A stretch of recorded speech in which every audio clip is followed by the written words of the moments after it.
Hello students, I am Kiran Gupta from MB international school नया गांव कोटा। आज हम हिंदी में संचयन पुस्तक के अंतर्गत पाठ 1 का अध्ययन करेंगे। पाठ 1 का नाम है गिल्लू और इस पाठ की लेखिका है महादेवी वर्मा। गिल्लू। सोनजूही में आज एक पीली कली लगी है। इसे देखकर अनायास ही उस छोटे जीव का स्मरण हो आया जो इस लता की सघन हरितिमा में छिपकर बैठता था। लेखिका महादेवी वर्मा का कथन है कि सोनजूही में आज एक नई कली लगी थी। सोनजूही का अर्थ है ऐसा पौधा जिसमें खुशबूदार पीले रंग के फूल लगते हैं। तो उन्होंने देखा कि जब वो बगीचे में गई तो वहाँ पर उस सोनजूही के पौधे में एक पीली कली लगी है। तो उन्हें याद हो आई कि एक छोटा सा जीव जो उस समय इस सोनजूही की लता की सघन हरितिमा में अर्थात इसकी घनी हरियाली में कहीं छिपकर बैठ जाता था। वह कभी लेखिका के कंधे पर कूदता था और उन्हें चौंका देता था। परंतु लेखिका का कथन है कि तब मुझे इस कली की खोज रहती थी। अर्थात जब वो छोटा सा जीव गिल्लू जीवित था तब लेखिका का ध्यान उस पर नहीं जाता था, बल्कि बगीचे में जाकर वह सोनजूही की कलियों को खोजती रहती थी। परंतु जब आज गिल्लू जीवित नहीं है तो बगीचे में उनकी आंखें उस छोटे से प्राणी को खोजने में लगी रहती हैं। अचानक एक दिन सवेरे कमरे से बरामदे में आकर मैंने देखा 2 कौवे एक गमले में चारों ओर चोंचों से छुआ छुओवल जैसा खेल खेल रहे हैं। लेखिका महादेवी वर्मा का कथन है कि एक दिन जब वो अपने कमरे से बाहर आती हैं तो वो क्या देखती है कि बाहर एक गमले के पास 2 कौवे जैसे लुका छिपी का खेल खेल रहे हैं। अर्थात चुपके से एक कौवा आता है, दूसरे को छूकर चला जाता है, छिप जाता है। जैसे बच्चे भी लुका छिपी का खेल खेलते हैं, इसी तरह से उन्होंने कहा है कि वो दोनों कौवे लुका छिपी का खेल जैसे खेल रहे थे। फिर उन्होंने अग्रिम पंक्तियों में कहा है कि ये काकभुशुंडी बड़ा ही विचित्र पक्षी है। अर्थात जो कौवा है इसको उन्होंने बहुत विचित्र पक्षी माना है। क्यों माना है? क्योंकि कौवा ऐसा पक्षी है कि हम जहाँ इसको एक और बहुत अधिक सम्मान देते हैं वहीं दूसरी ओर इसका तिरस्कार भी करते हैं। अर्थात यहाँ पर विरोधाभास है और इसको उन्होंने अग्रिम गद्यांश में स्पष्ट किया है। लेखिका ने कहा है, हमारे बेचारे पुरखे न गरुड़ के रूप में आ सकते हैं, न मयूर के, न हंस के। लेखिका महादेवी वर्मा ने स्पष्ट किया है कि हमारे जो पूर्वज होते हैं वो श्राद्ध पक्ष में न तो गरुड़ के रूप में आते हैं, न हंस के रूप में आते हैं और न ही मोर बनकर आ सकते हैं। वो आते हैं तो केवल कौवा बनकर, और हम इसीलिए कौवों को श्राद्ध पक्ष में बहुत ही अधिक महत्व देते हैं। हम उनको भोजन भी कराते हैं। कौवों का महत्व एक और कारण से है। कहा जाता है यदि घर की मुंडेर पर कौवा बोलता है तो वह हमारे किसी प्रिय या निकट संबंधी के आने को सूचित करता है, इसलिए भी हम कौवे को महत्व देते हैं। लेकिन इसके साथ ही साथ एक अन्य बात भी है, एक दूसरा पक्ष भी है कि कौवे की बोली कर्कश अर्थात कठोर और कड़वी बोली गई है। जहाँ कौवा काँव काँव करता है तो हम उसे उड़ाने लग जाते हैं। इसीलिए हम कौवे को सम्मान भी देते हैं तो उसका तिरस्कार भी करते हैं। इसीलिए कहा गया है कि हम कौवा और काँव काँव करने को अवमानना के अर्थ में ही प्रयुक्त करते हैं। अवमानना अर्थात उसका अपमान भी हम करते हैं।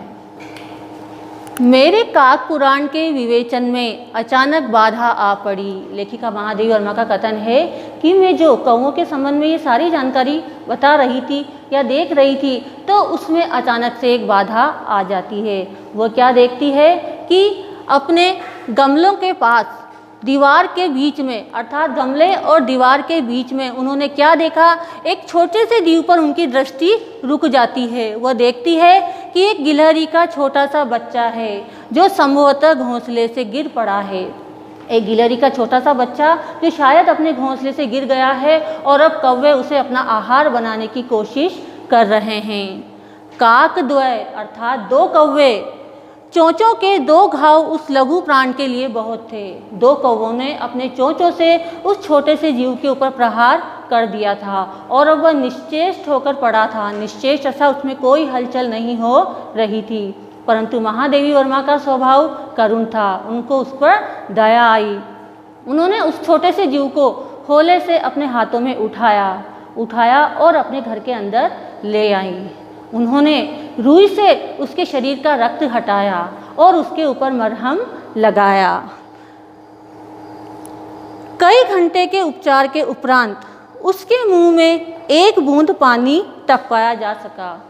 लेखिका महादेवी वर्मा ने एक रुई की बाती बनाकर उसके मुंह में दूध को डालने की कोशिश करी, परंतु उसने मुंह नहीं खोला और वह दूध की बूंदें उसके मुंह के दोनों कोनों से नीचे ढुलक कर आ गई और कई घंटों के बाद उसने पानी की एक बूंद ग्रहण करी।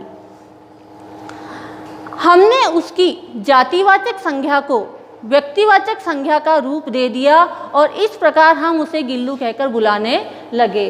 जब लेखिका ने उसका उपचार किया तो कई दिनों के बाद वह स्वस्थ हो गया और कम से कम 3-4 महीनों के बाद उन्होंने देखा कि उसके शरीर पर बहुत ही चिकने रोए आ गए हैं और उसकी पूँछ ही बहुत ही झब्बेदार अर्थात घनी हो गई है और उसकी चमकीली कांच के मोतियों जैसी आँखों से वह चंचल निगाहों से इधर उधर देखता रहता था। उन्होंने उसको अब व्यक्तिवाचक संज्ञा का रूप दे दिया था, अर्थात उस गिलहरी को, बच्चे को, गिलहरी जातिवाचक संज्ञा शब्द है, उन्होंने उसको नाम दिया गिल्लू, अर्थात उन्होंने व्यक्तिवाचक संज्ञा का रूप उसे दे दिया। लेखिका महादेवी वर्मा ने फूलों की डलिया में रुई को बिछाकर उसमें गिल्लू को रखा और एक तार लगाकर उसको अपने खिड़की से उसको लटका दिया और वही अब गिल्लू का घर बन गया था। वही 2 वर्ष गिल्लू का घर बना रहा। गिल्लू कम से कम 2 वर्ष तक अपने उसी घर में रहा। वह स्वयं हिलाकर अपने घर में झूलता और अपनी कांच के मनकोसी आंखों से कमरे के भीतर और खिड़की से बाहर न जाने क्या देखता समझता रहता था। वो वहीं रहता, अपने झूले को हिलाता, मस्त रहता और कांच के समान चमकने वाली अपनी आंखों से बाहर की ओर देखता रहता, परंतु उसकी समझदारी और कार्यकलाप पर सबको आश्चर्य होता था। जब मैं लिखने बैठती तब अपनी ओर मेरा ध्यान आकर्षित करने की उसे इतनी तीव्र इच्छा होती थी कि उसने एक अच्छा उपाय खोज निकाला। लेखिका का कथन है कि जब भी वह कुछ लिखने के लिए बैठती तो गिल्लू उनका ध्यान अपनी ओर आकर्षित करने के लिए कई क्रियाकलाप करता। वह कभी उनके पैरों के पास आकर कूदने लगता और कभी पर्दे के ऊपर सर से चढ़ता और सर से उतर जाता। उसका यह क्रम तब तक चलता रहता जब तक लेखिका का ध्यान उसकी ओर नहीं जाता। कई बार लेखिका गिल्लू को क्या करती, एक बड़ा सा लिफाफा लेती और उसके अंदर रख देती। गिल्लू का पीछे का पूरा शरीर उस लिफाफे के अंदर होता और आगे के 2 पंजे और उसका मुंह बाहर निकला हुआ रहता और गिल्लू अपने उन 2 पंजों से लेखिका की उंगली को पकड़ लेता था। भूख लगने पर चिक चिक करके मानो वह मुझे सूचना देता। गिल्लू को जब भी भूख लगती थी तो वह चिक चिक करके इसका संकेत देता था और उसे खाने के लिए बिस्कुट और काजू दिए जाते थे, जिन्हें वह कुतर कुतर कर बड़े ही मज़े से खाता था। फिर गिल्लू के जीवन का प्रथम बसंत आया, अर्थात प्रथम बसंत ऋतु आई। तो लेखिका ने क्या देखा कि बाहर की गिलहरियाँ खिड़की की जाली के पास आकर चिक चिक करके न जाने क्या कहने लगी, अर्थात तब गिल्लू के जीवन का प्रथम वसंत आया, प्रथम वसंत ऋतु आई। तो लेखिका ने देखा कि उनके कमरे के बाहर के बगीचे में जो और भी गिलहरियाँ थी वह कमरे की खिड़की के पास आकर मानो गिल्लू से कुछ कह रही हो, चिक चिक करते हुए। तब लेखिका को ऐसा लगा, उन्होंने ऐसा महसूस किया कि मुझे इस गिल्लू को भी मुक्त करना चाहिए और उन्होंने उस गिल्लू को मुक्त कर दिया। और इसका एक सबसे अच्छा कारण यह भी था क्योंकि घर के भीतर रखने में गिल्लू को अन्य कुत्ते और बिल्लियों के खाने का भी खतरा था।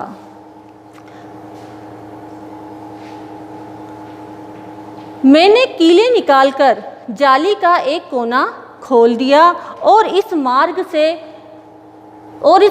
से बाहर जाने पर सचमुच ही मुक्ति की सांस उस गिल्लू ने ली। इतने छोटे जीव को घर में कुत्ते बिल्लियों से बचाना भी एक समस्या ही थी, इसलिए उन्होंने गिल्लू को मुक्त कर दिया। आवश्यक कागज पत्रों के कारण मेरे बाहर जाने पर कमरा बंद ही रहता है। लेखिका का कथन है कि जब भी वह घर से बाहर जाती थी तो तो उनका कमरा बंद कर दिया जाता था, क्योंकि उनके ज़रूरी कागज़ पत्र इत्यादि वहाँ पर होते थे। और जब उनका कमरा बंद रहता था तो गिल्लू भी बाहर चला जाता था। पर जैसे ही कमरा खोला गया और मैंने भीतर पैर रखा, गिल्लू अपने जाली के द्वार से भीतर आकर मेरे पैर से सिर और सिर से पैर पर दौड़ने लगा। तब से यह नित्य का क्रम हो गया। मेरे कमरे से बाहर जाने पर गिल्लू भी खिड़की की खुली जाली की राह बाहर चला जाता और दिन भर गिलहरियों के झुंड का नेता बनकर एक पेड़ की डाली से दूसरी पेड़ की डाली पर कूदता रहता, और जैसे ही 4 बजती वह कमरे के भीतर आ जाता। मुझे चौंकाने की इच्छा अर्थात लेखिका को चौंकाने के लिए कई बार गिल्लू क्या करता, या तो फूलों के फूलदान में छिपकर बैठ जाता, या फिर कभी पर्दे की चुन्नट में छिपकर बैठ जाता, या फिर कभी सोन जूही की लताओं में छिपकर बैठ जाता। मेरे पास बहुत से पशु पक्षी हैं। लेखिका का कथन है कि मेरे पास गिल्लू के अतिरिक्त और भी बहुत सारे पशु पक्षी हैं जिन्हें मैंने घर में पाल रखा है, लेकिन आज तक कभी भी किसी भी जीव ने मेरे साथ बैठकर भोजन नहीं किया। गिल्लू इसमें अपवाद था। अपवाद था मतलब गिल्लू ने इस नियम को भंग कर दिया था। लेखिका जैसे ही बाहर से आती, खाने के कमरे में आकर बैठती, तो गिल्लू भी आकर उनकी खाने की थाली में बैठ जाता। लेखिका महादेवी वर्मा का कथन है कि उन्होंने बड़ी मुश्किल से गिल्लू को थाली के पास बैठाने की कोशिश करी और उनकी खाने की थाली में से गिल्लू एक एक चावल को बड़ी ही सफाई से उठाकर खाता था। काजू उसका प्रिय खाद्य था, अर्थात गिल्लू को खाने में जो सबसे अधिक पसंद था वह था काजू, और कई दिन काजू न मिलने पर वह अन्य खाने की चीज़ें या तो लेना बंद कर देता था या झूले से वो उनको नीचे फेंक देता था। उसी बीच मुझे मोटर दुर्घटना में आहत होकर कुछ दिन अस्पताल में रहना पड़ा। लेखिका ने बताया है, एक घटना का वर्णन यहाँ पर उन्होंने किया है कि एक बार उनकी गाड़ी का एक्सीडेंट हो गया और इसी कारण उन्हें कुछ दिन अस्पताल में रहना पड़ा। जब वो अस्पताल में थी तो उनके पीछे से उनके कमरे को नौकर खोलते थे और गिल्लू ये समझता कि लेखिका आ गई है तो वह तुरंत अपने झूले से उतरकर कमरे के अंदर आ जाता था, लेकिन लेखिका को वहाँ न पाकर वो वापस बाहर चला जाता था। अस्पताल से लौटकर जब मैंने उसके झूले की सफाई की तो उसमें काजू भरे मिले। लेखिका ने इन पंक्तियों द्वारा ये समझाने का प्रयास किया है कि लेखिका के घायल हो जाने का गिल्लू को भी अत्यंत दुख था। उसके पीछे से उसे खाने के लिए जो काजू दिए जाते थे उनको उसने बहुत कम खाया था क्योंकि वो उसके झूले में भरे हुए मिले थे। मेरी अस्वस्थता में वह तकिए पर सिरहाने बैठकर अपने नन्हे नन्हे पंजों से मेरे सिर और बालों को इतने होले होले सहलाता रहता कि उसका हटना एक परिचारिका के हटने के समान लगता। परिचारिका का अर्थ है सेविका। जैसे सेवा करने वाली सेविका किसी रोगी की सेवा करती है, ऐसे ही गिल्लू लेखिका के सिरहाने आकर होले होले से अपने पंजों से उसके बालों को सहलाता था और जैसे ही वह हटता तो लेखिका को ऐसा लगता जैसे कि कोई परिचारिका हट गई हो। गर्मियों में जब मैं दोपहर में काम करती रहती तो गिल्लू न बाहर जाता न ही अपने झूले में बैठता था, बल्कि वह लेखिका के पास आकर रहता गर्मी से बचने के लिए। लेखिका के कमरे में एक सुराही थी, उस सुराही में पानी भरा हुआ था तो गिल्लू भी उस सुराही पर लेट जाता था जिससे उसको ठंडक भी मिलती थी और वह लेखिका के समीप भी रहता था। गिलहरियों के जीवन की अवधि 2 वर्ष से अधिक नहीं होती। लेखिका महादेवी वर्मा ने बताया है कि गिलहरियों का जीवन काल 2 वर्ष से अधिक नहीं होता और गिल्लू भी 2 वर्ष का हो चुका था। एक दिन ऐसे ही दिन भर उसने न कुछ खाया न बाहर गया, अर्थात गिल्लू की अब यह जीवन यात्रा अंतिम थी, उसका अंत निकट आ गया था। ऐसे ही एक दिन उसने कुछ भी नहीं खाया पिया, वह अपने बाहर झूले में भी नहीं गया। वह मेरे बिस्तर पर आया और ठंडे पंजों से मेरी वही उंगली पकड़कर हाथ से चिपक गया जिसे उसने अपने बचपन की मरणासन स्थिति में पकड़ा था। मरणासन अर्थात जब वो मरने के निकट था तब अपने उन्हीं पंजों से उसने लेखिका की उंगली को थामा था, जिन पंजों से उसने उसे अभी थाम रखा था। उसके पंजे इतने ठंडे हो गए थे कि लेखिका ने उन पंजों को गर्मी प्रदान करने के लिए कमरे में हीटर भी लगवाया, लेकिन उसके हीटर लगवाने का भी कोई लाभ नहीं हुआ। प्रभात की प्रथम किरण के स्पर्श के साथ ही अर्थात सूर्य की प्रथम किरण के उदित होने के साथ ही गिल्लू के जीवन का अंत हो गया। गिल्लू अब इस लोक में नहीं रहा, शायद किसी और लोक में उसने जन्म ले लिया हो। लेखिका ने कहा है अग्रिम गद्यांश में, उसका झूला उतार कर रख दिया गया, अर्थात जब गिल्लू की मृत्यु हो गई तो उसका झूला भी हटाकर रख दिया गया और खिड़की की जाली बंद कर दी गई। जिस खिड़की से गिल्लू बाहर आता था और बाहर से अंदर आता था वह जाली भी अब बंद कर दी गई, परंतु गिल्लू की कई नई पीढ़ियाँ आती है और चिक-चिक करती है। सोन जूही की लता के नीचे गिल्लू को समाधि दी गई है। लेखिका महादेवी वर्मा ने बताया है कि गिल्लू की मृत्यु के पश्चात उसे सोन जूही की लता के नीचे समाधि दी गई, क्योंकि सोन जूही की लता गिल्लू को सबसे अधिक प्रिय थी।